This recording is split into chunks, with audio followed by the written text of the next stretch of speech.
Hello everyone, my name is Roy. Welcome to my channel RoysArtyCrafty. So in this video we'll be doing some cursive on a black paper and we'll try to write a paragraph.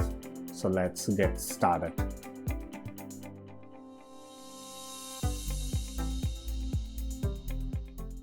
In this example, several words and sentences will be written in cursive, and pen from Zebra Sarasa clip 1.0 mm will be used on a black paper.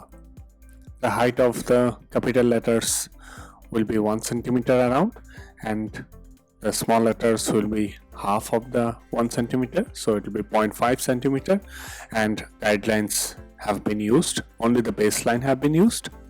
The space between two words have to be same and have to be same throughout the paragraph, and that too without any guidelines. So for practice we can have some guidelines or some dots or some markings, but while writing without any guidelines, it is very important that the space between two words remains same for all the words.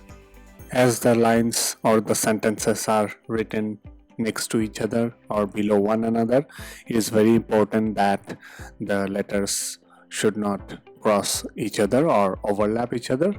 The ascenders or the descenders should be managed in a way they should not cross each other. Similarly, we will be writing other sentences, other lines. So let's see in the next example how we can write.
If you like this video, please share and subscribe the channel, and thank you very much for watching.